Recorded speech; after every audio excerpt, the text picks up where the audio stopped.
sepertiga Al-Quran itu isinya adalah sejarah.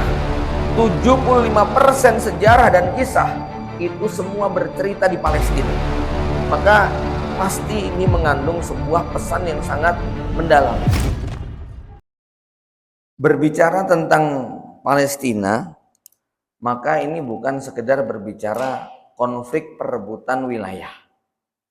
Ya, kalau kita memandang apa yang terjadi di sana sebatas tragedi kemanusiaan, bencana, dan peperangan, maka nanti cara pandang kita sangat terbatas.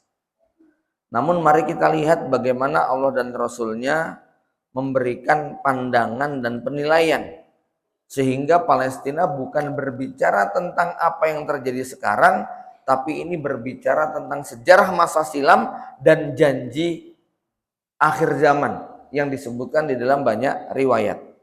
Ya. Al-Quran itu 30 juz, 114 surat. Sepertiga Al-Quran itu isinya adalah sejarah. Jadi 10 juz Al-Quran itu isinya kisah. 75% sejarah dan kisah itu semua bercerita di Palestina. 124.000 nabi dan 313 rasul yang Allah utus, 90% lebih turunnya di Palestina. Ya. Maka kalau kita membuka Al-Qur'an, membaca kisah Bunda Maryam, membaca kisah Nabi Isa, membaca kisah Nabi Sulaiman, Nabi Daud, Nabi Yahya, Nabi Zakaria, Nabi Musa, Nabi Ibrahim, Nabi Harun. Ini semua bercerita tentang negeri Palestina. Ya, kisah Nabi Ishak, Nabi Yakub, dan anak cucunya Bani Israel bercerita tentang Palestina. Ya, kisah Tolut melawan Jalut, ya, kisah Nabi Daud membunuh Jalut. Ini semua bercerita tentang Palestina. Maka tidak ada negeri yang mendapatkan perhatian paling dalam, paling luas melebihi negeri Palestina. Ya. Sehingga kalau kemudian ada orang yang menilai, ngapa sih kok mereka yang ribut, mereka yang perang, kitanya yang bingung, mereka yang perang kok kitanya yang ribut, mereka yang perang kok kita yang sibuk. Nah ini ya, kita perlu tahu bahwa ketika Allah Subhanahu wa taala bersumpah terhadap sesuatu, maka sesuatu tadi berarti sesuatu yang sangat penting sekali. Misalnya ketika Allah Subhanahu wa taala menyebutkan subhanalladzi asra bi'abdihi lailan minal masjidil harami ilal masjidil aqsa. Kenapa Allah kok tidak membuat Rasulullah itu langsung dari Mekah, dari Masjidil Haram ke Sidratul Muntaha?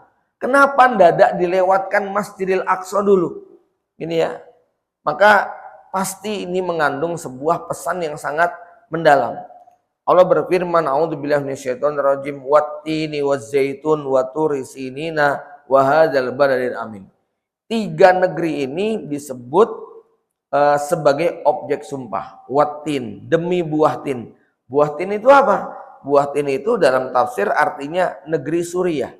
Damaskus, bagian dari negeri Syam. Karena Damaskus atau Suriah merupakan negeri penghasil terbaik buah tin. Wazzaitun, zaitun itu apa? Zaitun adalah Palestina. Karena Palestina merupakan negeri penghasil terbaik buah zaitun. Waturi sinin, demi Bukit Tursina. Bukit Tursina itu di mana?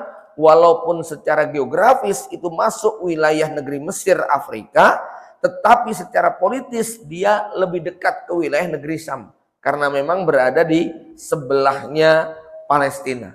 Ya, kurang lebih hanya sekitar 2 jam, 3 jam saja dari pintu masuk ke wilayah Palestina saat ini. Tapi pada masa lalu dalam konteks sejarah, Tursina ini bagian daripada negeri Syam. Ya, maka betapa Allah memberikan perhatian yang sangat besar. Yang ini merupakan isyarat bahwa kaum muslimin harus memberikan perhatian juga.